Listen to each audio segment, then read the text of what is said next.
¿Estás en vivo? Pero ¿cómo le va, queridos oyentes? Nos volvemos a encontrar en un nuevo episodio de Las Tres Anclas. Perdón, pero pensé que había intro. Estaba convencido que salía la intro. No sé Anda la qué intro. pasó, muchachos. Mándalo. No hablemos sin intro.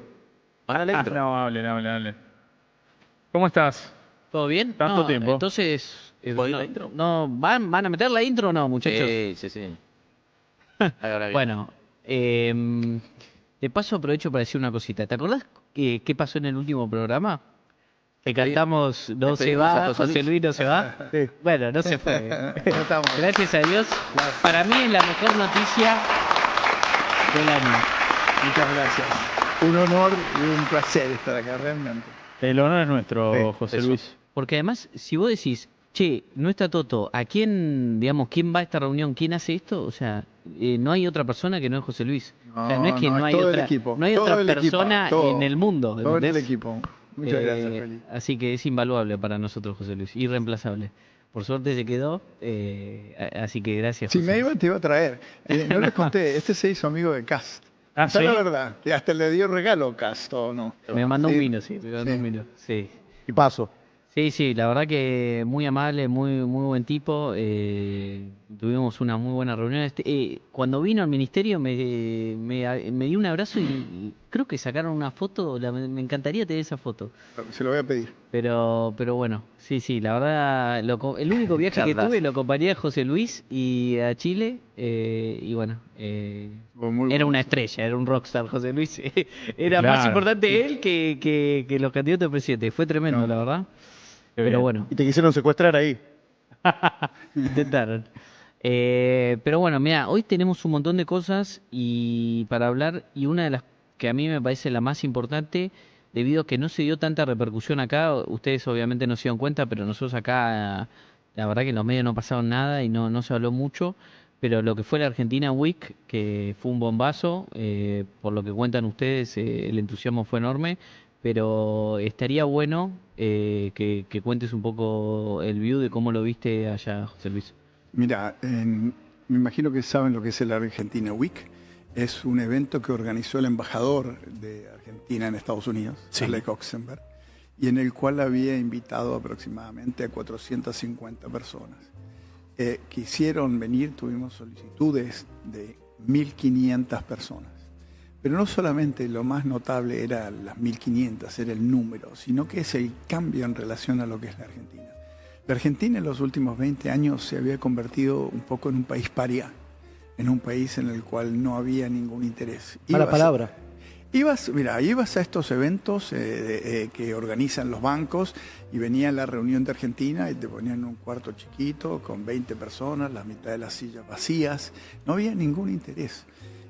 Para mí fue realmente sorprendente, choqueante el cambio, no solo por la cantidad de gente, sino que por el nivel de gente que vino. No solamente tenías a los representantes de las empresas, viste, es el director para América Latina o el director para el Cono Sur, tenías a los presidentes, a los CEOs, vinieron más de 100 CEOs, o sea, fue realmente impresionante. ¿Y qué CEOs? Si vos organizas, cualquier país organiza un evento así en Nueva York hoy en día, le encantaría que fuera Jamie Dimon, el presidente de JP Morgan, que no va prácticamente ninguno. Estuvo ahí más de una hora, fue el que presentó, fue el que organizó, se reunió con el equipo. Es realmente, a mí la verdad que me dio tristeza, me dio desilusión un poco de la prensa. No quiero tirarme a todos los periodistas encima, pero hay cierto grado de provincialismo en términos de lo que estaba en la cosa chiquita. Esto es un cambio radical. Los inversionistas que habían ahí, que comprometieron 16.000 millones de dólares en inversiones en Argentina, va a tener un impacto en la calidad de vida de la gente, en las expectativas de vida de la gente, en lo que podemos hacer con recursos, hospitales, colegios. Esto te impulsa el crecimiento. Y no se le dio bola, fue muy choqueante. ¿Sabes lo que da tristeza, José Luis?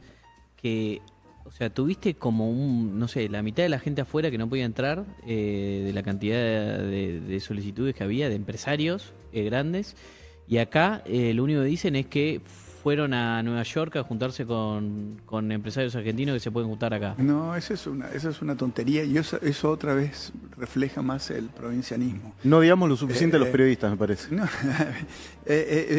déjame decirte una cosa. Hay una cosa que cuesta comunicar, que es el entusiasmo, la energía. Sabes que había un cierto grado de alegría entre los que estaban ahí. Salían a los pasillos y yo vi tipos, qué bueno, qué grande, se abrazaban, estamos de vuelta. Es como que vieron el hijo pródigo volver de nuevo. Fue realmente. Y como te digo, no era cualquier persona. Muchas veces van empleados medios, es natural. O sea, claro, los brasileros tienen un evento, los chilenos tienen un evento, todos tienen estos eventos. Yo no había visto nunca el nivel de participantes que vimos, la cantidad y el entusiasmo y la información. O sea, estuvo Harold Hamm, por ejemplo, tuvimos una reunión. Este señor es un señor mayor que es un ídolo en el mundo de fracking, del petróleo, de sacar petróleo de las rocas. Tuvimos una reunión con él y fue una de las cosas más interesantes que nos dijo, mira, nos hemos encontrado con cosas. La calidad de los ingenieros argentinos es muy superior a lo que esperamos. La calidad de los trabajadores es superior y la calidad de la roca es mejor. Entonces, nosotros le mostramos, tenemos unos números, no sé si lo pueden mostrar, no se van a ver, sí, pero nosotros... No, ahí tenemos el gráfico, ¿sí?, para pasarlo en pantalla. Tenés el gráfico que te muestra ya lo tienes, cómo van a crecer las exportaciones de petróleo. Y este señor, que es una de las eminencias del mundo, nos decía, mirá, nosotros estamos subiendo las estimaciones en por lo menos 30% de lo que tienen ustedes. Van a exportar mucho más y vamos a sacar más. Otra de las cosas que me sorprendió en forma muy grata, sí, es el sector agrícola, porque todos estamos hablando del petróleo, estamos hablando de la minería, y lo que vimos es que en el sector agrícola hay una transformación tecnológica extraordinaria con algunas de las medidas que adoptamos, como fue permitir que se importaran máquinas usadas, claro, que te bajaban el costo de algunas máquinas 2/3. Lo que está pasando con regadío, lo que está pasando con introducción de variedades nuevas. Hay una inversión extraordinaria, se va a expandir la frontera. Vimos fondos, se están creando fondos que invierten en tierra y en la cual le van a meter regadíos, son tierras que hoy no se usan. Ahí está, mirá, José Luis. Sí, ahí está el gráfico de lo que viene. Entonces, había un ambiente muy positivo de la transformación. No hay ningún país que tenga este cambio en la balanza de pagos hacia adelante. No hay absolutamente ninguno. Mirá lo que va a ser... Oye, ponelo. En el 25 vamos a exportar, la balanza positiva de energía y minería va a ser 12.000. En el 2030... Y eso, 25 fue el año pasado, sí. Claro, en el 2030 va a ser 45.000 millones de dólares. Esto es 15.000 millones más que la balanza agrícola que tenemos hoy. O sea, esto es una explosión hacia adelante. Bueno, y es muy interesante porque se manifiesta en cierta forma y se va a acelerar en lo que está pasando hoy con los flujos de dólares. Esto es interesante porque para producir esto, estos señores están trayendo dólares a la Argentina. Nosotros no tenemos un mercado de capitales desarrollado, entonces están trayendo capital. Pero te están trayendo dólares para invertir en un sector que va a producir todavía más dólares. Entonces, estamos con lo que se llama una balanza de pagos sumamente fuerte, robusta, mejorando, y no lo habíamos visto, yo no lo había visto en mi vida, este cambio que se viene en Argentina. Es realmente extraordinario. Perdón, ahí sí el operador me pone el gráfico. Yo tengo una pregunta para hacer. Sí. Feli. No. Está dividido en dos colores. Uno es energía y el otro es minería. Sí, claro. Hacé la pregunta y después comento. Energía, digamos, o lo que acá en este gráfico llaman energía, ¿por qué está compuesto, digamos? Petróleo. Es fundamentalmente petróleo y tiene un elemento de gas también. Gas también. También hay gas, exactamente. Okay. En gas estamos construyendo la infraestructura para poder transportar ese gas para que se saque y se licuife. Hay que convertirlo en gas licuado y para que lo puedas exportar. También ya estamos exportando gas a Chile. Sí. Mucho gas a Chile. Y esto del gas, qué bueno que traigas lo del gas, porque tenemos la experiencia de Estados Unidos. En Estados Unidos, el gas que salía de la explotación de la roca generó no solamente las exportaciones de gas, sino que generó un ecosistema industrial de petroquímica, de plásticos, de todo tipo de otros productos, porque el gas va a ser muy barato. Entonces, no se queda solamente en el gas, se va a producir petroquímica, te va a producir una serie de otras industrias. Entonces, cuando empezás a ver todas las ramificaciones de esto, es muy difícil no ponerse muy optimista de lo que se viene en Argentina. Es realmente difícil. Yo sé que por lo general hablo porque tengo una visión muy optimista, pero me siento muy cómodo, muy confiado, y todo lo que vemos me lo ratifica. Entonces, después de haber estado en ese ambiente donde había un entusiasmo muy genuino, muy de optimismo de todo lo que viene, es un poco decepcionante encontrarte con la forma en que fue tratado todo esto en la prensa. No se dio la importancia que yo creo que por la población argentina, por la gente, por los pobres, por todos, lo que ameritaba. Prácticamente no fue tratado. Lo decepcionante es, o sea, puedes tirarla al gobierno, pero por lo menos lo que está bien, digamos, resaltarlo y mostrarlo, porque esto es bueno para todos los habitantes del país, no es que es bueno para un gobierno. Perdón, pero pará que te quería decir una cosa, porque justo va con la mano de esto, no me quiero, porque hoy tuvimos un par de inversores, recibimos unos inversores chilenos, y la verdad que ellos decían, mirá, tuviste dos experiencias de apreciación del tipo de cambio, una que fue Chile, que fue con inversiones en economía real, y otra que fue México, que fue con la cuenta financiera. Y después México volcó, pero Chile creció 7 años. Nosotros creemos que esto que está pasando en Argentina es lo mismo que pasó en Chile en los 90. Es muy parecido, es muy parecido, y es muy interesante, es algo que Toto ha mencionado varias veces, y es que el interés que hay en Argentina ya no es más de los bonistas, no es más de los financieros que vienen por la timba, no es más. Es el sector real, son empresas que vienen a invertir con fierros, con máquinas, con construcción, y eso es cierto, se parece mucho más a lo que pasó en Chile, que fueron inversiones al sector exportador, sector productivo, y hizo que Chile durante un periodo de 15 años estuviera entre los países que más crecía en el mundo y transformó el país. Así que lo que ves hacia adelante es muy robusto, es muy fuerte lo que está pasando. Yo sé que, mira, tuvimos un shock muy fuerte el año pasado. La verdad que el shock fue muy fuerte. Subimos las tasas, subieron las tasas de interés a más del 100%. Tuviste una corrida, realmente una dolarización sin precedentes, y eso tiene consecuencias fuertes. Yo creo que en cualquier otro país que no tenía los fundamentos de Argentina, le metías un alza en la tasa al 100%, te quebraban bancos, habría quedado un desastre bastante grande y una recesión bastante más grande. Sí. Entonces, el sistema es muy robusto, aguantó. Todavía tenemos algunas heridas. Eso te iba a preguntar, ¿quedaron algunos daños, digamos, por las esquirlas de ese ataque? Absolutamente, quedaron daños, lo ves en el balance de los bancos. Sí. Claramente el balance de los bancos, en donde aumentó la mora en forma significativa. Perdón, recordemos que además fue un ataque prácticamente con intencionalidad destituyente, ¿no? También en el Congreso, mandando grandes leyes con déficit fiscal. Con toda la cosa. O sea, sin duda. Sí. Con la intencionalidad, además, digamos, de voltear al gobierno. Lo decían, o sea, había notas en los diarios diciendo que había políticos que se estaban poniendo el traje de presidente y todo eso. Lo que yo te digo que en forma... A lo que voy es que no fue gratis eso. No. En cualquier país vos tenés un shock de la magnitud que tuvimos, que las tasas de interés subieron a más del 100%. Te lo pongo así, en Estados Unidos, en el 22, cuando sales de la pandemia, las tasas de interés de largo plazo subieron del 2 al 4,5%. Casi quebraron como 20 bancos. O sea, porque subieron 2%, casi subieron del 30 a más del 100. Fue muy brutal y es inevitable que tenga una consecuencia. Y tuvo consecuencias por muchas partes. Tuvo consecuencias por el sector financiero, le pegó a la gente, la verdad que estaba endeudada y le costó renovar sus deudas y entraron en mora. Nos pegó por el lado de mucha anticipación de importaciones. Los tipos dijeron, acá viene un cambio de régimen. En los 40 años anteriores en Argentina, cuando tenías un evento como esto, ¿qué es lo que pasa? La gente se iba al dólar, apostaba por el dólar contra el peso, ganaban, terminaba reventando todo y ganaban. En esta vez, lo hizo una gran cantidad de gente, mucha gente lo hicieron, y era absolutamente esencial que el gobierno mostrara que esta vez iba a ser distinto.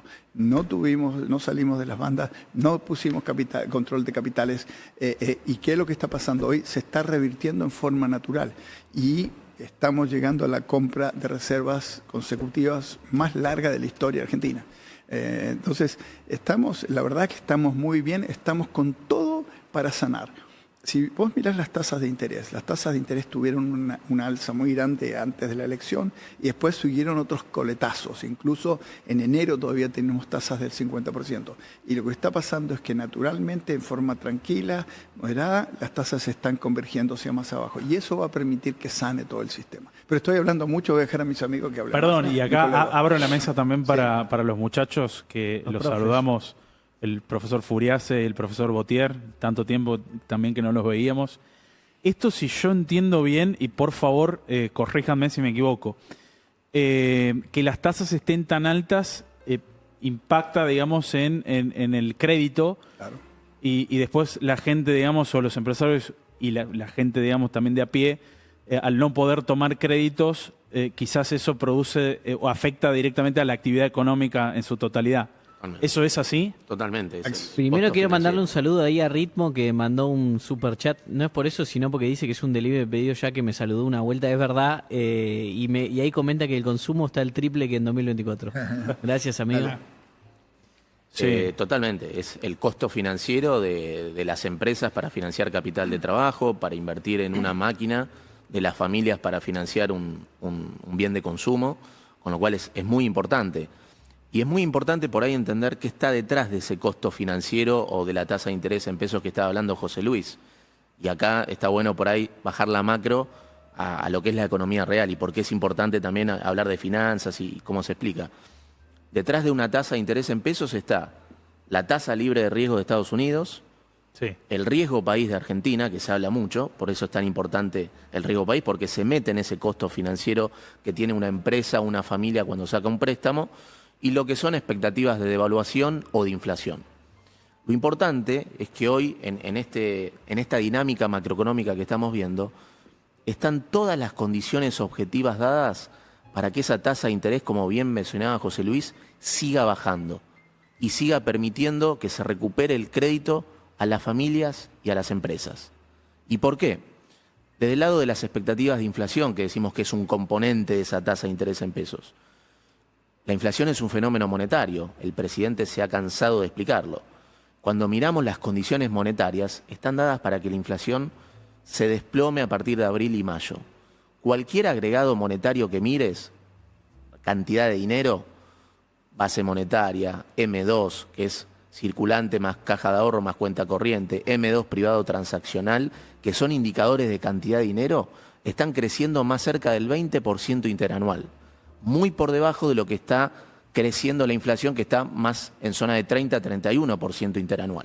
Entonces, eso te está diciendo que el mercado de dinero ya está preparado para que la inflación retome la tendencia descendente que en un punto se vio en pausa. ¿Por qué? Por lo que decía José Luis, por la incertidumbre política y la caída en la demanda de dinero que generó el periodo electoral, ¿no? Sí. Exacto, a lo que se le sumó aumentos puntuales como fue la carne, estacionales, aumentos desregulados por la suba que se hace de tarifas para mantener el ancla fiscal. Entonces, claro, por el lado de la inflación están todas las condiciones dadas para que baje fuerte y que eso se traslade en baja del costo financiero. Después tenés el riesgo país, que es lo que tiene que pagar Argentina por arriba de la tasa libre de riesgo en dólares y se tiene que salir a financiar, y que tanto se habla del riesgo país. Y en esto es importante entender cuál es la estrategia financiera que va a tener el gobierno. La estrategia financiera que vamos a tener tiene que ver con financiamiento y fuentes de financiamiento que tenemos en el mercado local de capitales, ventas de activos / privatizaciones y otras fuentes de financiamiento en las que venimos trabajando hace ya varios meses y la que la vamos a anunciar en su momento la va a anunciar el ministro, y que eso permite financiarse al Estado a tasas más baratas de lo que sería hoy financiarse en el mercado dado el riesgo país, y eso nos va a permitir ya prefinanciar y pagar los vencimientos de capital con el sector privado de julio 26, enero 27 y julio 27, como hoy lo explicó el ministro de Economía. Y todo eso, junto con la acumulación de reservas que está haciendo el Banco Central, va a permitir que el riesgo país baje fuertemente en línea con los fundamentals. Hoy el riesgo país tiene más que ver no con los fundamentals. Cualquiera que mire el riesgo país y ve los fundamentos de Argentina dice el riesgo país tendría que ser 250 puntos básicos, no 600 puntos básicos. Los 400 ya sabemos que Y eso tiene que ver con la posición técnica. Hay más vendedores que compradores. Muchos compraron bonos a 20, 30, hoy están en 80, entonces están más para vender que para comprar. Y la estrategia financiera va a permitir limpiar esa posición técnica. A través de estrategias de financiamiento alternativas le vamos a repagar a Wall Street, a los tenedores de bonos globales, se va a limpiar esa posición técnica y los fundamentos económicos de ancla fiscal, superávit fiscal, orden monetario, Banco Central que compra reservas, todo el excedente de dólares que va a venir por el lado de la energía y la minería, se van a reflejar en un menor riesgo país. Y eso es menor tasa de interés para las empresas y para las familias. Mayor crédito, mayor actividad. Mayor crédito, mayor actividad y baja de inflación, ¿no? Que es a lo que venimos, ¿no? Y permitir que esa mayor actividad y mayor recaudación permita seguir bajando impuestos. Entonces, eso es menor inflación, menor costo financiero y menores impuestos para las empresas y para las familias. Abro el juego para el profe Botier. Te quería preguntar, Marto, y ya que Fede sacó el tema de la inflación, ¿no? Hace 2 o 3 días obtuvimos el dato de que la inflación mayorista dio 1%. Acá Felipe seguramente me corrija y me diga, no, en realidad, gordo, dio 0,979% periódico. ¿Cómo se enojaron con eso? ¿Qué significa ese dato del 1% de inflación mayorista, ¿no? ¿Y cuál es la diferencia y qué podemos esperar para la inflación minorista o la inflación general, digamos, que es el dato, digamos, que uno normalmente o al cual uno normalmente se refiere cuando habla de inflación en general? Totalmente. Sí. Sí, son básicamente 2 indicadores que miden precios, ¿no? Sí. Miden distintas inflaciones, por así decirlo. El índice de precios internos al por mayor, que es el que se publicó hace unos días, que dio 1%, Sí. lo que mide es el precio al que los productores, ¿no? Las empresas, etcétera, venden sus bienes y servicios al mercado interno. ¿Sí? Esa es básicamente la definición del índice de precios internos al por mayor. Obviamente, bueno, efectivamente fue un dato digamos, que mostró la inflación ahí, como decía Feli, ¿no? En la zona de 0,90 y pico. Sí. ¿Cuál es la diferencia con el índice de precios al consumidor, ¿no? Que es la inflación que por ahí la gente tiene más en la cabeza? Ese es el precio que enfrentan... entre comillas, minorista. La minorista, exactamente. Claro. Que es el precio que enfrentan los consumidores. Exacto. ¿No? Digamos, uno es el precio al que venden las empresas, otro al mercado interno, otro el que enfrentan los consumidores. Claro. Ese número, bueno, dio 2,9, fue el último dato de febrero. Como decía Fede, ¿no? Digamos, la inflación venía en un sendero, digamos, de una desinflación muy fuerte hasta mediados, un poquito más del año pasado. Tuvimos este shock, ¿no? Digamos, vinculado a factores políticos que afectó la demanda de dinero, justamente. Y eso, bueno, va teniendo, digamos, coletazos que son los que hemos visto, ¿no? Básicamente en lo que es la inflación. También tenemos algo de lo que es corrección de precios, como decía Fede, ¿no? Vinculado a tarifas, vinculado al precio de la carne, que ahí también hay factores internacionales.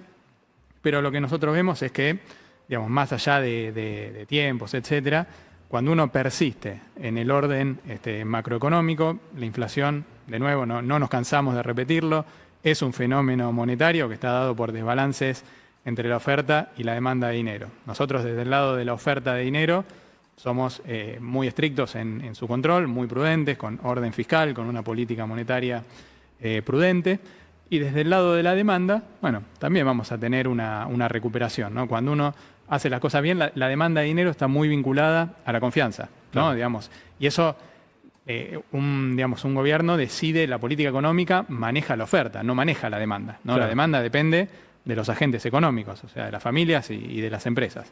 Pero bueno, ¿cuál es la manera de que crezca la demanda? Bueno, básicamente generando confianza y siguiendo haciendo las cosas bien. ¿La mayorista puede ser tomada como un predictor de la minorista a futuro o no? Es una buena pregunta. Una buena pregunta.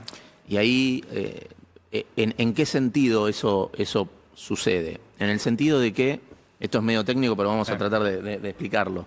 Sí. Y el presidente lo explica muy bien. Tiene que ver con algo que se llama el efecto Hume-Cantillon. Me encanta el Hume-Cantillon. El Hume-Cantillon, que tiene que ver cómo las señales, la inflación y el movimiento de los precios responden a lo que sucede en el mercado monetario. Entonces, las señales del mercado monetario se trasladan a los diferentes precios de la economía no simultáneamente, en etapas, en una secuencia. Entonces, cuando vos tenés, por ejemplo, un exceso de oferta de dinero, un desequilibrio monetario, primero, ¿qué reacciona? Primero reacciona el tipo de cambio. Salta una variable financiera que es el tipo de cambio, el dólar. Se refleja ahí. Después se refleja en los precios de los transables, que son los bienes que se comercian con el exterior. Después en la inflación mayorista, donde los transables y los bienes pesan más que los servicios. Después en la inflación minorista, donde entran los no transables y los servicios. Y último en el salario. Por eso, cuando hay un desequilibrio monetario y una devaluación, el que pierde es el salario, los asalariados. Entonces, ahora que no tenemos un desequilibrio monetario en términos de sobran pesos, es todo lo contrario, hay una política monetaria muy prudente. La cantidad de dinero está cayendo en términos reales, entonces, eso, ¿dónde se refleja primero? En que el tipo de cambio está tranquilo. Claro. Después se va reflejando en una desaceleración de los precios de los transables y la mayorista. Después recién en la inflación minorista, y de eso después, esa es la secuencia en la cual se traduce. La escalera. Esa es la escalerita. Tiene que ver con el concepto de que el dinero no es neutral. Bueno, se viene, entonces podemos decir que se viene. Viste que los monetaristas dicen el dinero es neutral. Vos emitís, al final va a pasar siempre inflación. Bueno, en realidad eso no es tan así. O sea, cuando vos emitís generás un desbalance en los precios relativos, porque justamente... Por esa secuencia... ¿Entendés? Y entonces no es neutral. Es más, la gente tiene una propia demanda de dinero que se puede ver afectada si hay más o menos dinero en la economía. Por ejemplo, no sé, por ahí necesitas más dinero en tu billetera, digamos, pasás de tener 100.000 pesos a tener 300.000 porque hay más inflación, a pesar de que esos 300.000 pueden ser en términos reales más que los 100.000 iniciales, ¿entendés? Cambia el distinto comportamiento de los precios relativos y las distintas demandas. Yo creo que a grosso modo, para decirle a la gente, y que estoy seguro que probablemente lo saben, uno son bienes y el otro tiene bienes y servicios. Uno tiene cosas físicas y los otros tienen la cuenta del médico, del esto, de todo lo que son servicios. Entonces, esa te diría que es una... todo lo que es bienes, por lo que decía Fede, tiende a estar bastante más influido por el tipo de cambio. Si el tipo de cambio se estabiliza, eso tiende a estabilizarse primero. Y si no seguís emitiendo pesos, seguís con una política relativamente austera y la gente te cree y las expectativas después tienden a converger. Aquí la clave es la siguiente. Estamos siguiendo una política fiscal extraordinariamente ortodoxa, muy seria, con superávit, una política monetaria muy seria, ortodoxa, y vamos a converger en la inflación mundial. ¿Cuándo? No lo sabemos, pero vamos a converger. La impresión que tengo yo, la sensación que tengo yo es que hoy estamos viviendo las consecuencias de lo que pasó el año pasado. Sí. Si tú sacaras una foto, si vos sacas una foto, ¿qué es lo que está pasando ahora? Es una foto de lo que ya pasó. Todo lo que está pasando ahora, todo lo que estamos haciendo ahora y todo lo que se viene a futuro es mejor. Hay gente, y no lo podemos dejar de reconocer, hay gente que lo está pasando mal, hay gente que está difícil. Si vos ves los números de empleo, el mercado laboral argentino es realmente interesante, es fascinante y se diferencia de otros países que me ha tocado ver. A ver. La totalidad del empleo en Argentina en el último tiempo, en todo este ciclo, si querés, no cambió mucho. No cambió. Lo que sí cambió es la naturaleza del empleo. El empleo formal, asalariado, ese ha caído algo, y te ha aumentado, por otra parte, el empleo no asalariado formal e informal, que son básicamente definiciones. Si vos sos un monotributista y le vendés a más de una empresa, sos no asalariado formal. Si le vendés a una sola, sos no asalariado informal. Pero no importa. Pero ese segmento creció. Lo que no tiende a pasar en muchos países. En muchos países que han tenido este tipo de shock, con la brutalidad del shock, combinado con los otros cambios que están pasados, ves que la tasa de desempleo salta al 18, 19, 20%. En Argentina no pasó. Se destruyeron empleos de un tipo y se crearon por otra parte. Mucho tiene que ver con lo que es la regulación laboral. Mucho tiene que ver con lo que es la regulación laboral y lo que son los impuestos. Y es por eso que estamos trabajando para tener un mercado laboral en donde es mucho más atractivo para las empresas contratar y donde al mismo tiempo, con el resto de las medidas, podemos tener más inversión para que las empresas contraten más y no los contraten informalmente. Entonces, cuando mirás ese futuro, estamos apuntando exactamente hacia ese sector. Si bien se crearon empleos en el sector llamado informal, lo que estamos haciendo todo es para que en el futuro eso cambie, para hacer más atractivo contratar y para tener bastante más inversión, que es lo que vimos está viniendo desde afuera. Sí, ahora, esto que dice José Luis es clave, ¿no? Porque en algunos lugares uno por ahí lee o ve, se está destruyendo empleo, ¿no? Digamos, está un poco ese titular. Sí.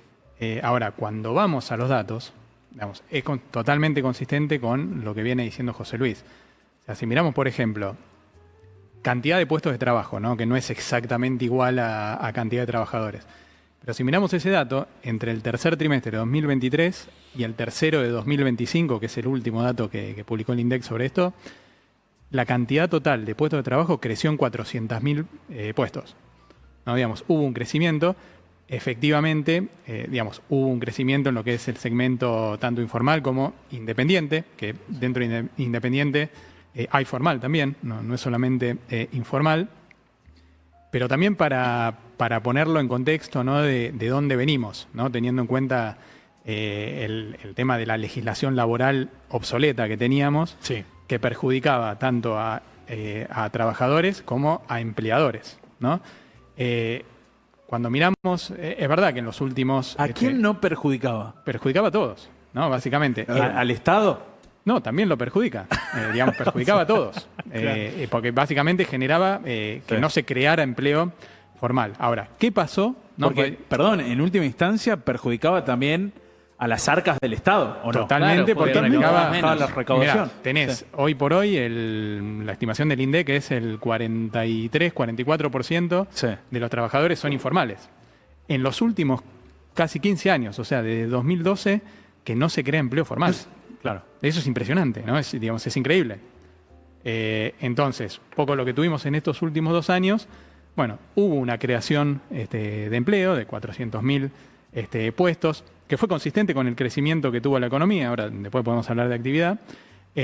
Y nosotros, justamente a lo que apunta la reforma laboral es a beneficiar a empleadores, a trabajadores, a generar una mayor formalización y que justamente el crecimiento del empleo que se da por el crecimiento de la economía pase a ser crecimiento de empleo formal, ¿no? Que es algo que en Argentina no pasa hace 15 años. Claro. De hecho, creo que por lo que estoy viendo que estaban diciendo, estoy viendo a lo largo de esta semana muchas noticias de que está habiendo cantidades de despidos gigantes en otros países, un poco con la burbuja de las IA y todo eso, tipo despidos de hasta 10.000, 15.000 personas, y en Argentina no se está viendo eso.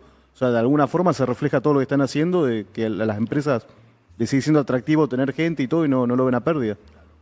Bueno, para empezar, Argentina en cualquier otro momento de su historia, si no tuviese esta macro, con lo que está pasando en la guerra en Irán, hubiese volado por el aire. Sí. Hoy... ¿Cómo viene el tema ese? Precio de la energía. Sí, bueno, ahí te dejo, Josep. No, dos cosas, porque primero quiero tocar el punto que decías, porque trajiste el mundo y después pasamos a esta parte del mundo. Sí. Creo que es importante, dentro de la narrativa que existe en Argentina, la economía está trancada, no estamos creciendo, estamos muy mal. Veamos el mundo. El mundo está completamente estancado. Europa está sin crecer, se está desalarizando. Cuando vos mirás el continente, ¿Cuál es el país, a pesar de que todos dicen que estamos estancados, cuál es el país que va a crecer más este año en todo el continente? Es Argentina. No es lo que nosotros aspiramos. Aspiramos a crecer a tasas mucho más altas, pero estamos creciendo y creemos que ese crecimiento se va a acelerar a partir del segundo trimestre, tercer trimestre, a medida que va sanando todo lo que nos pasó. Y estamos haciendo todo. Ya voy a llegar al tema del petróleo. ¿Vos me estás diciendo que no estamos en esta inflación? No, pará. Déjame decirte. Porque acá, ¿qué es lo que está pasando? La primera etapa que tuvimos del programa era evitar que explotáramos por los aires. Y evitar que explotáramos por los aires sin violar contratos, sin reestructurar la deuda, sin poner corralitos, sin hacer nada, que fue un mérito de todo el equipo. Antes que llegara yo lo puedo decir porque yo no estaba, hicieron un trabajo extraordinario. Esta segunda etapa, que a diferencia de la primera, era un poco reactiva para tratar de solucionar todos los problemas, empezamos a pasar a la ofensiva en forma mucho más clara. Claro. Por ejemplo, ¿qué vamos a hacer? En la segunda mitad del año empiezan todas las licitaciones de obras públicas. Más de 9.000 kilómetros de obras públicas se van a licitar para que se empiecen a construir caminos, carreteras, trenes. Va a empezar un programa y no solamente lo que licitamos nosotros, estamos trabajando con el Banco Mundial, con el BID, con todo, para que las provincias también ellas pueden hacer las provincias. Entonces, pasamos a la ofensiva por ese lado. Estamos pasando a la ofensiva con lo que es la compra de reservas. Hicimos un cambio, íbamos a comprar entre 10.000 y 17.000 millones de dólares de reservas. A esta altura pensábamos que íbamos a comprar mucho menos de lo que estamos comprando. Vamos en camino a comprar los 17.000. Lo que se está haciendo en capital humano, se está refocalizando y cómo se está trabajando con los más pobres para generar los incentivos, para que toda la ayuda social tenga resultados positivos en términos de educación, exactamente. Lo que estamos haciendo en desregulación, lo que vamos a hacer en el mercado de capitales. En Argentina tenemos un problema muy grande y es que los argentinos ahorramos en dólares. Todo el ahorro se produce en dólares, todo. Ahora, para que un país crezca, el ahorro se convierte en inversión. Todos los modelos de economía más elementales te dicen, para crecer tenés que invertir. ¿Y cómo invertís? Con ahorro. Sí. Ahora, tenemos un problema, que ahorramos en dólares, pero los bancos no pueden prestar dólares para proyectos de inversión a menos que sean en exportaciones o lo que se llama bienes transables. Entonces tenemos que trabajar en un mercado de capitales para crear los incentivos para que se puedan prestar, para que puedan dar hipotecas fuera del sistema bancario. Porque eso genera un costo, ¿no? Porque claro, si yo saco un crédito de, 50 palos para comprar un departamento, después al departamento voy y lo compro en dólares. Es decir, tengo que ir, cambiar esos pesos. Sí, claro. Sí. Entonces, pero más allá de eso que tenés el tema del tipo de cambio, lo del punto de José Luis es que hoy tenés un montón de ahorro que está parado y no se canaliza la inversión. Exactamente. Entonces, estamos trabajando por ahí. La verdad que todas las áreas en que estamos trabajando es realmente impresionante. Y cuando lo hablamos con los organismos internacionales, cuando le decimos al Fondo, al Banco Mundial, estamos haciendo esto, es realmente impresionante, porque hay pocos países que están atacando. ¿Y sabes por qué? ¿Por qué es tan impactante? ¿De dónde venimos? Claro. Si vos mirás el siglo XX, hay básicamente, yo te diría, dos modelos económicos que fracasaron rotundamente, catastróficamente. ¿Cuáles? Uno, el modelo soviético, que se implementó en toda la Unión Soviética, en los países de detrás de la cortina y algunos países de Asia. Y el otro es básicamente el modelo chavista kirchnerista. No hay otros que crearon más pobres, más fracaso, más recesión. ¿En qué los diferencias? ¿Por qué decís que no es el mismo modelo? ¿O por qué decís que el modelo chavista no es un modelo soviético, por ejemplo? Porque el modelo soviético tenía una concepción de planificación central mucho más definida, estructurada que lo que era el chavismo. El chavismo era una ensalada de frutas que tenían en la cabeza, sin saber, gastando plata como locos, cerrándose a las importaciones. Tenía algunos elementos ideológicos bastante parecidos al kirchnerismo. Sí. Y ambos, si vos mirás en los últimos 50 años, países que no estaban en guerra, el colapso económico más grande se da en Venezuela y después en Argentina. Sí, claro. Entonces, nosotros venimos de ahí y cuando ves cómo se están atacando... Y por eso ahorramos en dólares. Exactamente. Nos quedó ese anticuerpo. Exactamente, exactamente. O sea, cuando te quemaste con leche 7 veces, ahorras en dólares. O sea, si vos miras, en las últimas 4 décadas hiciste, creo que por lo menos 4 intentos por flotar, por salir. En todas terminaste con control de cambios. Entonces la población ve que se pone complicada la cosa y va a comprar dólares, exactamente lo que decís. Entonces, en este momento, a mí lo que me gustaría enfatizar... Y después es también no lo sueltan. Perdón, pero sí. En consonancia con lo que decía él, te cuesta soltar los dólares después porque sabés lo que valen, digamos, y por ahí transformarlos en pesos o para invertirlos. Ya también hay hasta un fenómeno psicológico. Absolutamente. Absolutamente. Mira, hay economías que están dolarizadas y en América Latina hay básicamente 3 economías que están dolarizadas, que son Perú, Uruguay y Argentina, que han tenido experiencias similares con controles de cambio, con inflaciones, etcétera, etcétera, y tanto en Perú como en Uruguay, que han pasado décadas en donde tienen inflación del 2%, 3%, anual, sin crisis, ¿no? anual. No, porque acá en Argentina... Sí, total, exactamente. Y la gente todavía no suelta los dólares. Todavía el 60%, casi todos los depósitos en Uruguay son en dólares, en Perú también. Entonces, una vez que pasaste por estas experiencias, es muy difícil romper con el esquema mental que te queda grabado en la cabeza. Pero Totalmente. lo importante es que ese ahorro pueda canalizarse a inversión. Eso es lo fundamental acá.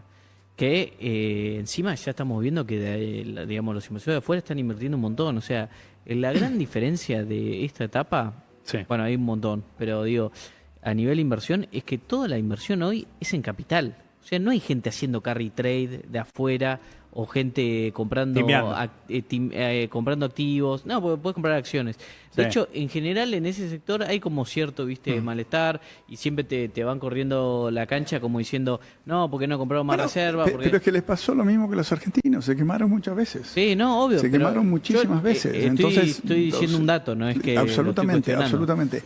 Lo más notable es que el interés por venir a la Argentina hoy es del sector real y es algo que no veíamos antes. Vos decías lo del gas.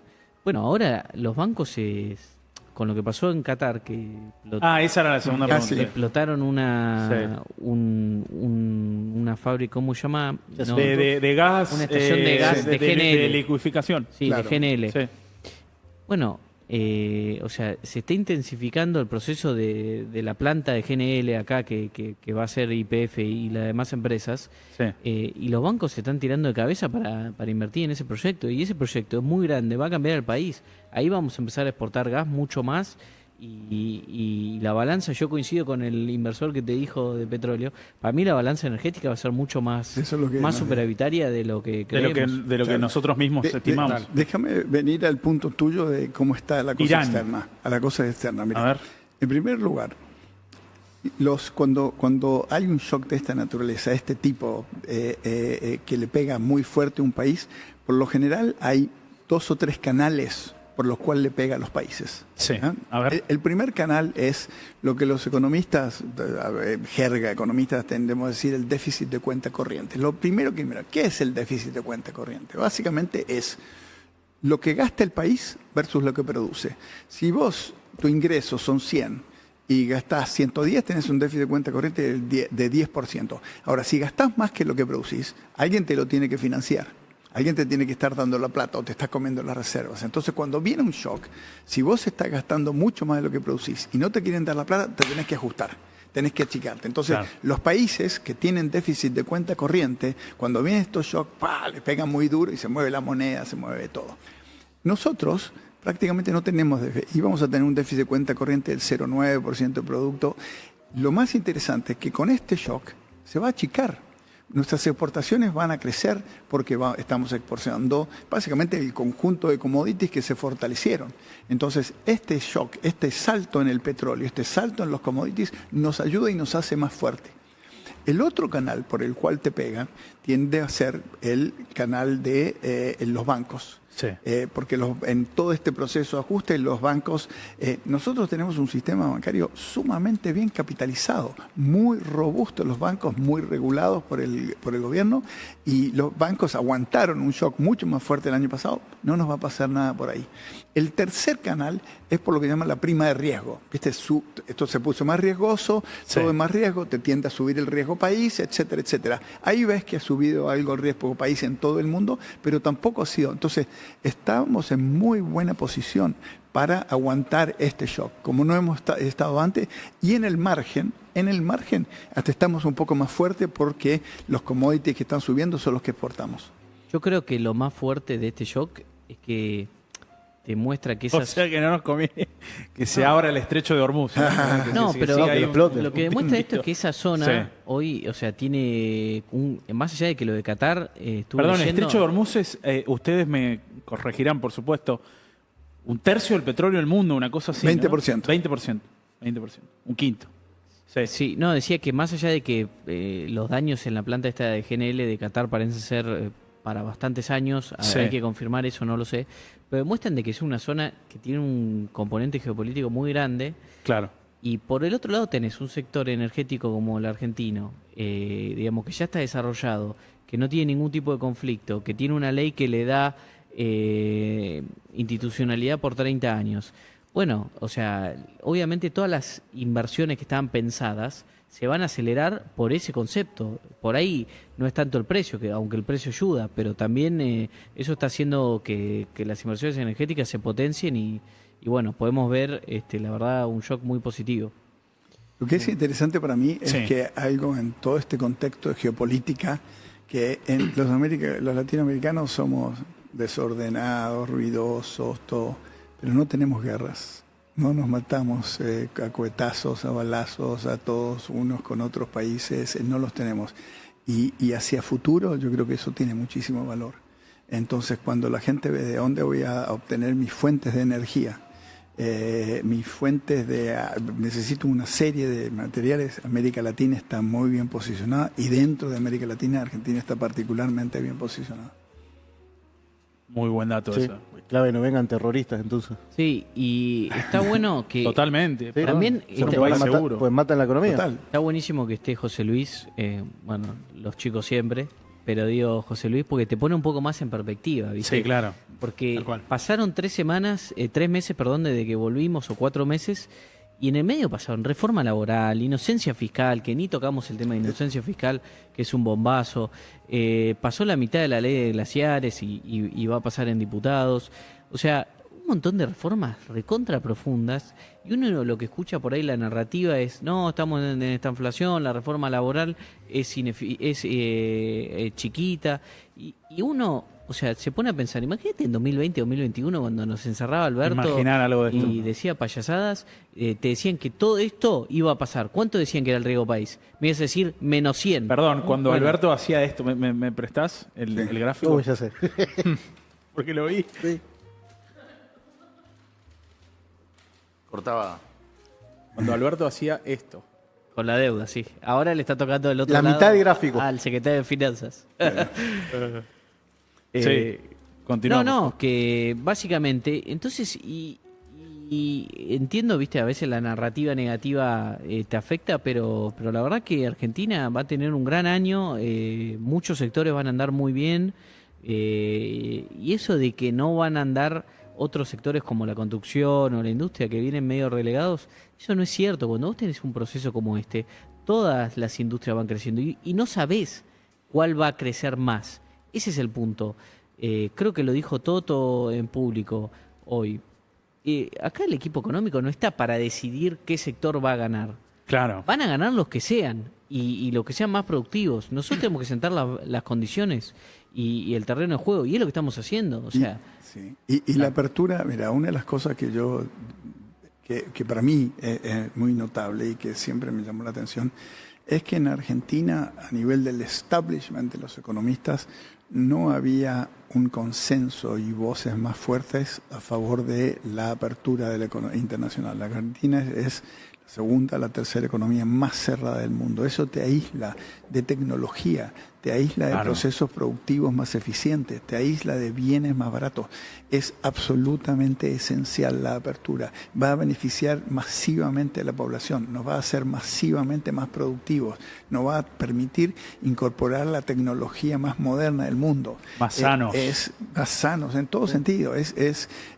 Y eso, la verdad es que le doy mucho crédito y es gran mérito del presidente salir a decir la importancia de la apertura del comercio internacional. Y ahí el presidente Federico y Toto hacen una labor muy importante, muy valiente. Hay que hacer una labor de educación sobre los enormes beneficios. Abrirnos a la economía internacional nos hace a todos más productivos, nos hace a todos, aumenta nuestro ingreso, sobre todo a los más pobres, nos permite tener acceso, yo digo siempre, sobre todo a tecnología mejor, para poder competir, para poder crecer, para poder ir a venderle al mundo. La idea de vendernos en un mercado cerrado, chiquito, no tiene futuro. En el mundo de la industrialización, porque aquí se habla mucho de la industria, de la industrialización. Hay dos fenómenos que están dominando esto en forma muy violenta, muy, muy fuerte. Uno tiene que ver con las economías de escala. Lo que es cuando tenés a China que te produce cantidades gigantescas, o tenés a China, tenés a India, generan competitividades que son muy difíciles de afrontar. Claro. Entonces, esa es una. Y la otra es toda la robotización y mecanización. O sea, los chinos abrieron unas fábricas para hacer teléfonos, te hacen 100.000 teléfonos a la semana, trabajan 24 horas al día, 7 días de la semana, sin trabajadores. Entonces, todo este mito de que la industria va a contratar, que va a ser intensiva, toda la manufactura, eso está cambiando en forma radical. Y esto va acompañado de otro mito, que estas industrias como la minería no generan trabajo, o que el agricultor no genera empleo, o que la energía. Todos estos otros, te lo pongo el caso que yo conozco mejor, el caso de Chile. En Chile, la minería te genera 1.100.000 empleos. El 13% de la fuerza laboral está empleada en la minería. Entonces, hay que romper estos mitos. Y yo creo que al abrirnos, al traer tecnología, van a salir sectores en Argentina que hoy no divisamos, que pueden tener elementos industriales que van a permitir aprovechar de todas estas, y el enorme talento que existe en Argentina. Entonces, como decía Feli, no sabemos por dónde van a ir, pero que hay un talento extraordinario que no se ha explotado, y al abrirnos, al estabilizar, al hacer, todas estas cosas van a surgir.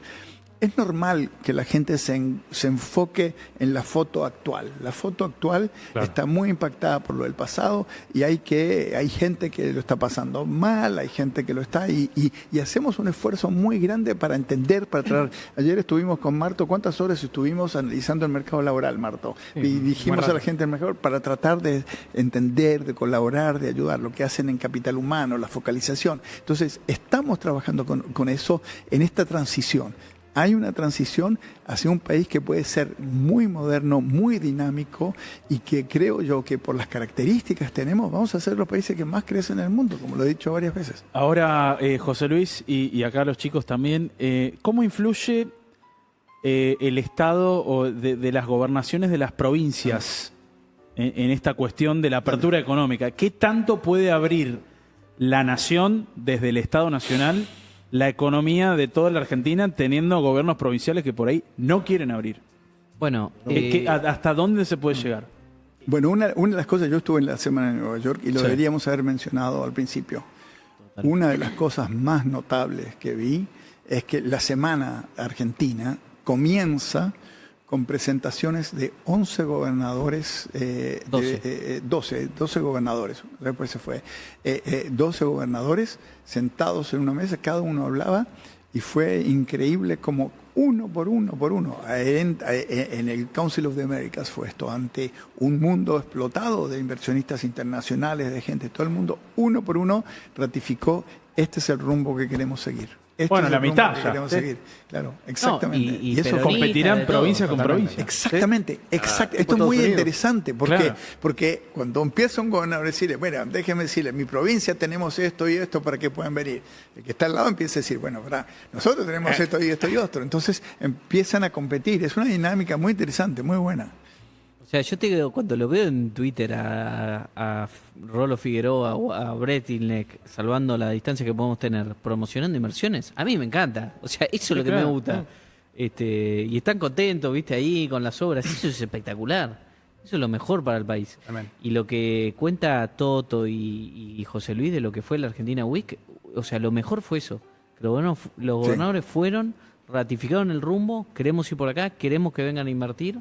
Y no era ninguno de La Libertad Avanza ni cerca. Pero el punto, perdón que estoy hablando demasiado, el punto que haces es muy importante porque hay mucha gente, escuchabas a gente criticando que dice la apertura indiscriminada. Es falso, no es indiscriminada. Claro. Seguimos estando en el bloque más cerrado del mundo, al comercio internacional del mundo, que es el Mercosur. O sea, no es indiscriminada. Estamos con aranceles superiores a prácticamente todo el planeta. Entonces, número uno, no es indiscriminada. Pero número dos, los principales factores que hacen no competitivas a muchas de nuestras empresas y le cuestan, por las cuales les cuesta competir, son cosas que dependen de los gobernadores. Son los impuestos, ¿cómo se llama? Claro, ingresos brutos, son las tasas municipales. Hay una serie de impuestos que todos los empresarios deberían estar diciendo, ayúdenos a bajar esto para ser más competitivos. Entonces, ahí hay un tema importante en las provincias para trabajar en la eficiencia de la Argentina. Mira, yo creo que ahí hubo en el último tiempo un cambio cultural, tuvo mucho que ver obviamente el presidente, el ministro. Quizá antes, hace un tiempo, cuando una provincia o un municipio subía un impuesto, ¿no? Pasaba desapercibido. Por ahí se enojaba la gente, pero pasaba desapercibido. Sí. Hoy, cuando un municipio sube un impuesto, es un escándalo. O sea, salen en las redes sociales, digamos, todo el mundo los cagan a puteadas. Empieza a tener un costo, ¿no? Para el que toma esa decisión de subir el impuesto. Sí, claro. Bueno, el mismo Kicillof, ¿se acuerdan cuando que ganan las elecciones provinciales el kirchnerismo? Sí, le metió impuesto al Mercado Pago, creo. Para festejar. Pero tipo, al día siguiente metió un impuesto, pero después él mismo salió a decir, no es un nuevo impuesto. O sea, hay un costo cultural, mediático y familiar, digamos, en la gente, de que le hace al tipo, cuando por ahí otrora, digamos, decía, bueno, sí, mete un impuesto y chau, se lo comen.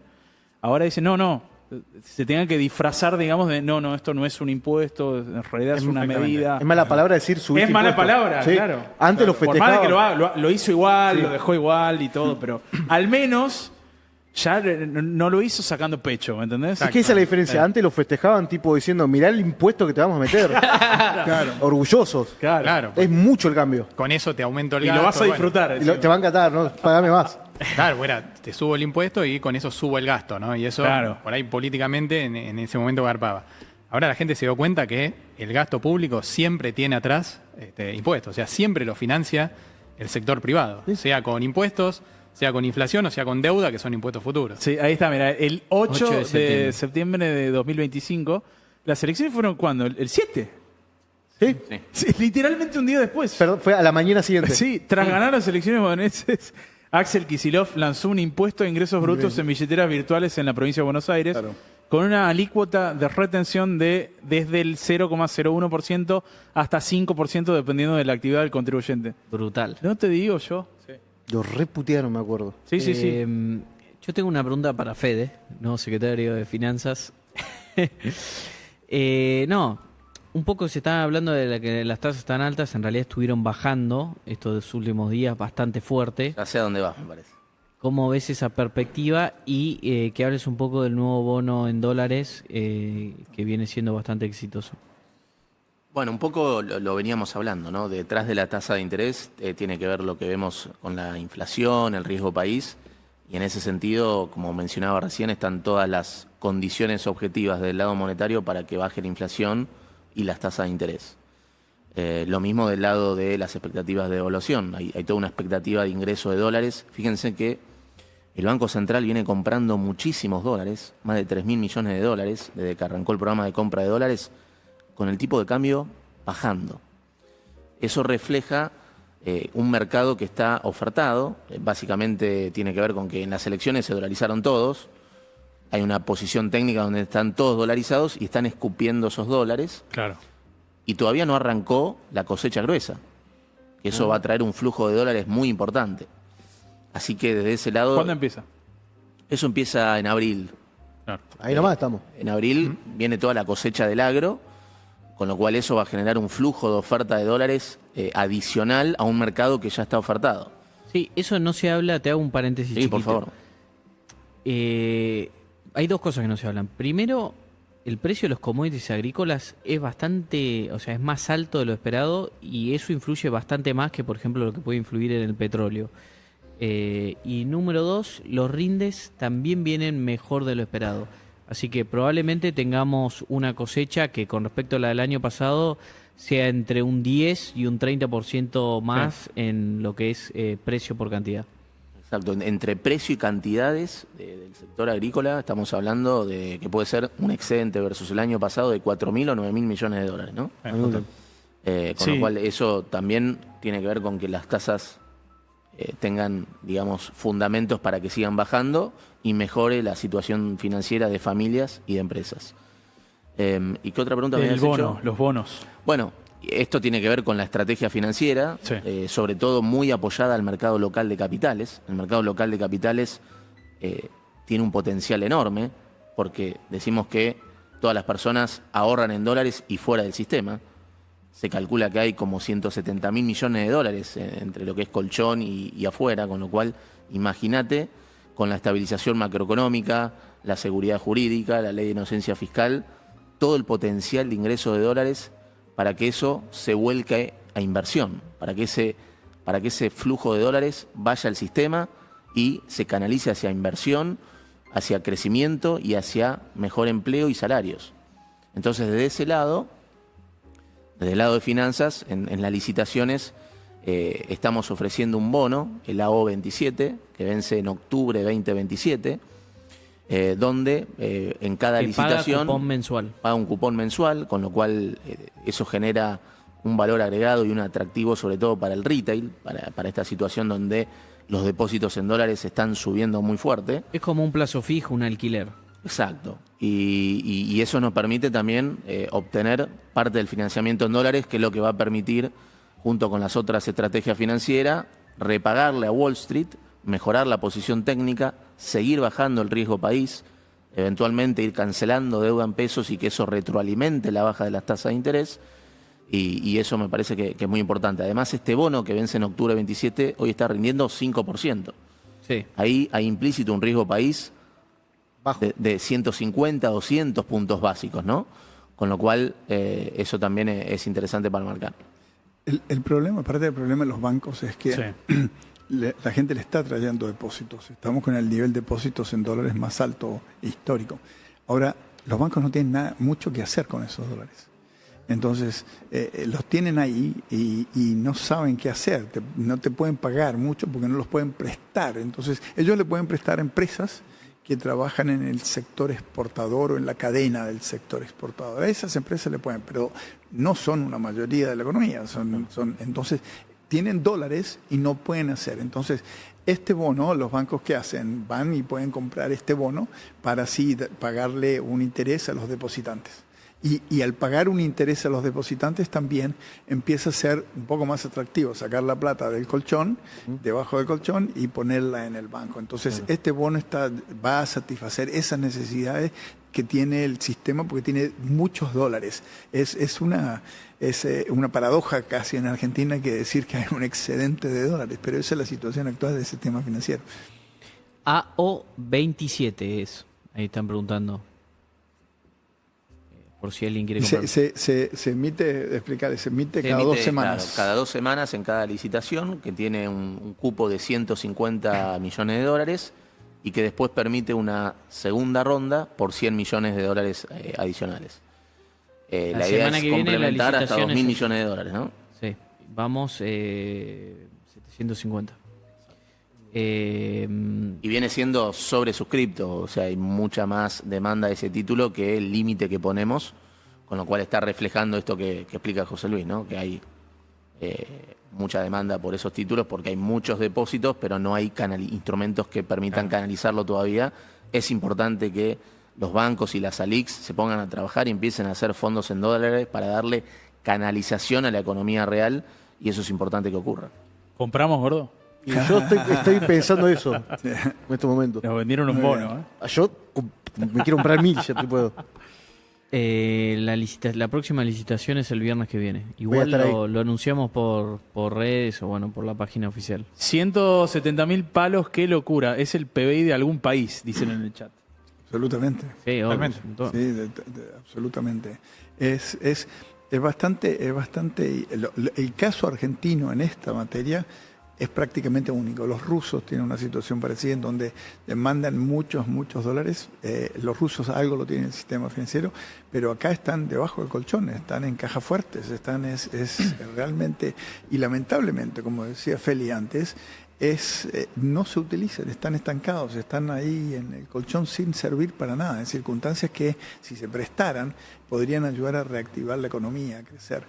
El mensaje que a mí me gustaría decirles a todos es, hay una foto, hay una narrativa hoy muy enfocada en la película de hoy que tiene que ver con cosas del pasado. Y creo que mucho del análisis no está mirando hacia adelante. El trabajo que estamos haciendo en todas las áreas, pero te lo digo, mercado laboral, mercado de bienes, mercado de infraestructura, mercado tecnológico, etcétera, y en la estabilización, lo que está haciendo el Banco Central con compra de dólares, con la baja de tasa de interés, aquellas personas que pueden estar diciendo esto es una transición dura, se viene algo mucho mejor, se viene un futuro muy, pero muy positivo. Estamos sembrando en muchas áreas y el mundo lo está comprando. Eso es lo más notable. Entiendo que hay escepticismo, pero lo que se viene es muy positivo hacia adelante. Argentina va a volar. ¿Cómo me tranquiliza escucharlo, José Luis? Está por decirte qué bueno que ella vino en el primer programa después de muchos meses, mucho cuquita hablando. ¿Sabes lo que dice José Luis? Que cuando él sale de dar una charla, sale más optimista él. Él se retroalimenta, y a mí también me pasa, obviamente, con José Luis, pero... Se refleja en el chat también. Cada vez que él habla, la gente está eufórica. Para poner un poco en contexto, y con esto ya terminamos y adhiriendo a lo que dice José Luis. O sea, hace 3 meses, 4 meses, cuando nos fuimos, estaban todos diciendo que las bandas no aguantaban. Que ¿Viste qué lindo cómo te di más tiempo para el programa? Sí. Como las bandas no aguantaban, no terminamos. que había que cambiar el esquema cambiario, qué sé yo. Hoy nadie habla de eso y el Central compró 3.500 millones de dólares. Pero decían otra cosa, y honestamente yo creo que... Llegó el momento de las domadas. No, te voy a decir, es domada. decían otra cosa, Yo decían, este programa es inconsistente, no vas a poder comprar dólares con un sistema de bandas como el que ustedes tienen. Esto es inconsistente y no va a funcionar. Nosotros estábamos sumamente confiados, habíamos hecho los números, habíamos visto los stocks de dólares, los flujos de dólares, habíamos visto, y por eso lo anunciamos. No, una cosa que me gustaría decir también acá, que es importante, todo este programa ha sido hecho, diseñado e implementado en la Argentina. Si bien el Fondo Monetario está atrás, decían, uy, el fondo los obligó a cambiar las bandas, el fondo, todo 100%, esto que estamos acá, más Santi, más Toto, más unos más, fueron los que diseñamos esto. Lo habíamos pensado así, teníamos alto grado de confianza, nunca tenés 100% de confianza, pero teníamos un alto grado de confianza que haciendo lo que anunciamos íbamos a comprar muchas reservas, que las bandas iban a aguantar y que iba a pasar lo que está pasando. Entonces quiero decir que esto no es impuesto de afuera, esto es diseñado acá y cuando miramos para adelante, gran parte del esfuerzo que hicimos va a empezar a pagar, va a empezar a darle resultados a la gente y se va a empezar a ver en mejor empleo, mejores salarios, más inversión, que es lo que queremos. Nosotros todavía nos falta mucho a hacer en reformas. Pero se hizo mucho también. Se hizo mucho, pero es mucho lo que tenemos que hacer. No nos podemos quedar dormidos, no podemos tener complacencia, falta mucho por hacer. Todavía tenemos un sistema impositivo retrógrado que atenta contra la inversión. Todavía tenemos muchas cosas que tenemos que avanzar. No nos vamos a quedar dormidos, estamos conscientes. Mirá las ojeras, mirá el pelo como está cada vez más blanco. Pero la satisfacción de estar contribuyendo a esto y ver que al fin y al cabo resulta en mejores calidades de la vida para la gente es muy grande y vale la pena. Muy gratificante. Muy gratificante, realmente. Bueno, Gracias. Me parece que nos vamos con eso. Yo tengo una pregunta final. De orden, casi te diría, filosófico futurista. Es posible, y esta va para José Luis porque sé que a él le gustan estos temas y aparte juega siempre con esa expectativa, ¿no? Es posible que veamos, digamos, en los próximos años y sobre todo en las próximas décadas en el mundo, digamos, un nivel de avance tecnológico tal que, por ejemplo, pueda volver a los alimentos gratis o prácticamente gratis o muy, muy baratos. Lo que decís es una pregunta muy profunda, Sí. muy filosófica, pero en gran medida hemos transitado eso. Si Claro. vos vas al 1800, Sí. las personas trabajaban prácticamente 7 días a la semana, por lo general tenían uno de sol a sol, y prácticamente el 90% del esfuerzo era para producir comida. O sea, te gastabas prácticamente todo el sueldo en producir alimentación. Los datos en Estados Unidos son increíbles, porque en Estados Unidos, en 1800, el 94% de la población trabajaba en agricultura. 94%. Hoy, menos del 1%, y pueden alimentar a todo el planeta. Es increíble. Y entonces, los avances tecnológicos van a continuar y van en esa dirección, absolutamente. De hecho, el pasaste de un mundo donde el problema era la desnutrición, el hambre, a un mundo en donde el problema empieza a ser la obesidad. O sea, hay más gente tomando medicinas por obesidad Doy que fe de otras eso. cosas. Bárbaro. Yo tengo un view al respecto de eso que es, Sí. para mí, en el futuro se van a separar las cosas por dos categorías. A ver. Y no va a haber tanto marcas. Va a estar commodities. Cuando digo commodities, o sea, un auto va a ser un commodity. O sea, vas a comprarte el auto base, ponele, Sí. que te lleva y todo. Para mí va a ser igual en todo, no va a importar la marca, porque se van a producir muy fácilmente. Y después lujo, que ahí juega la estética. el Perdón, arte. bueno, perdón, te hago un detalle ahí. De hecho, tenés el avance tecnológico en los autos. Por ejemplo, antes tener un auto con aire acondicionado era en los 90, no hace Totalmente. tanto. Cuando yo era chico, era un lujo. Claro. Me acuerdo que la gente se cruzaba a Brasil a ponerle aire al auto. Y hoy en día, está bien, por ahí, yo te diría que el 90% de los autos, inclusive los de gama baja, vienen con aire acondicionado. ¿Para qué decir Claro. cómo subías y bajabas la ventana? Claro. Era Sí, con- claro. Te puedo decir una Pero cosa vienen más? equipados ya autos de acceso, pero digamos. hablando de comunicación, mira, Sí. esto es interesante. Me tocó entrevistar al subsecretario de Relaciones Exteriores para Seguridad, Tecnología, etcétera, de Estados Unidos. Y nos Sí. metimos en una conversación muy interesante en donde Argentina tiene una oportunidad. A ver. Y el hecho de que en Argentina prácticamente nuestra infraestructura está destruida, no hemos invertido, se ha deteriorado, no tenemos. La nueva infraestructura de caminos, de puertos, de trenes, tiene que estar acondicionada a todo lo que es la automatización. Todos los camiones no van a tener un chofer.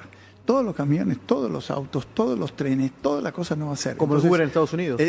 Claro, pero va a ser el diseño de las carreteras, cómo entras a la carretera, cómo salís, cómo entran a los puertos, cómo llegan, toda la cosa, va a ser distinto. Entonces, una de las cosas que empezamos a discutir, y hay toda una literatura de cómo va a ser esto, es el diseño de infraestructura para este nuevo mundo automatizado. ¿Cómo hacer? Carreteras inteligentes, básicamente. Te hago una pregunta, la pregunta Pará, comunista. ¿Es deseable eso? Me quedó otra cosita. Sí, dale. Es una buena pregunta. Me quedó otra cosita, además de lo de commodity lujo, que para mí se van a Sí, separar. perdón. Yo creo que uno de los grandes ganadores de esta época va a ser el ocio. Y, por ejemplo, Vamos. viste que, lo voy a poner el ejemplo del periodismo, ¿no? ¿Quién el ocio? Voy a poner el ejemplo del periodismo. Sí. El periodista hoy, o sea, la gente sigue viendo la tele a pesar de todo. Pero la gente, ¿por qué ve a la tele a un periodista X? Porque es lo en más prime fácil, time? es rápido. No, cuando ya vio las noticias. Vos llegaste a tu casa a las 8 de la noche, 9 de la noche, ponés para ver la tele, cualquier canal, y te pones a verlo al periodista. Lo ves porque es él y te gusta cómo habla, O para te gustan putearlo. los chistes que hace, o para putearlo, lo que sea. No porque no sepas lo que pasó. Vos ya viste la noticia 5 veces antes. La información es medio commodity. Vos lo viste en Twitter 5 horas antes. Mi vieja usa Twitter, se entera de todo. ¿Entendés? ¿Y por qué pone el periodista? Porque le gusta verlo. O sea, le gusta cómo habla, o sea, el show que hace. Lo mismo que acá. Ponele la inflación mayorista. Yo veía ayer... Somos commodity nosotros. que pasaron, ni siquiera en tu programa, en uno de los programas anteriores, de que la inflación mayorista había dado 1. O sea, ¿qué vas a hablar de...? O sea, ya es la 20ª vez que la gente escucha que la inflación mayorista dio 1, ¿entendés? Antes, por ahí, vos te enterabas con el programa del periodista, pero hoy lo vas a ver al periodista. Entonces, yo no me queda tan claro, por ejemplo, que esa profesión termine... digamos, que termine. Para mí es como que está en un piso ya y que la gente lo sigue viendo porque le gusta el entretenimiento. Pero la formación debería cambiar. Yo te decía, para mí no va a terminar igual. Para mí no. Pero lo que pasa es que la gente quiere ver un humano dando la noticia. Claro, pero cambió la naturaleza. ¿Qué es lo que pasa? Antes, como decías, antiguamente el periodista, ¿qué es lo que hacía? Te daba información. Recibías el diario en la mañana para saber qué es lo que había pasado el día anterior. Claro. Hoy el periodista no te da información. Es opinólogo. El periodista es opinólogo, porque ya lo sabes. Ya salió por Twitter, por Facebook, por todas las redes sociales. Entonces, el rol del periodista cambió. Ahora, lo que yo sí creo debería o sería positivo que cambiara, es la formación de periodistas sobre cómo analizar la información. O sea, cómo analizar, cómo no tener sesgos de información, cómo tener análisis de inferencia estadística, cómo, mucho mejor, qué es lo que es causalidad, qué es lo que no es causalidad. Deberían formarse. Hoy deberían exactamente... Más que mejorar. Exactamente, hay toda una serie de conocimientos, muchos de ellos de naturaleza estadística, hay otros de otro tipo para poder identificar sesgos o no, que te permitieran analizar esa información mucho mejor y no solamente dar opinión que traes de ex ante. De hecho, por cómo funciona y por la necesidad de aprendizaje que necesita un periodista actualmente y cómo opina, yo soy periodista, por ejemplo. Estoy a la par de cualquiera que salga con el título. Yo puedo hacer lo mismo. Sin saber nada. Son malísimos. Sí, ya estamos cerrando. Sí. Ahí uno preguntó, bajen el mínimo para suscribir el AO27. El AO27, el mínimo es $1 o 100, no me acuerdo. O sea que es... No, uno no puede ser como segundo. no sé, puede ser que sea 1. No te creas, es 1 100, no me acuerdo. ¿Qué le explicaba? Ya muy poco. Pero tenés que ir a tramo no competitivo, hablar con el banco o tu ALIC. Nada. Yo creo que vamos a aburrir a la gente si seguimos... Totalmente. Vamos a darle un poquito de escasez. Muchas gracias a todos. Gracias, José Luis, por estar. Un lujo para el primer programa. Nos vemos la semana que viene y quédense que a las 9 sigue la misa.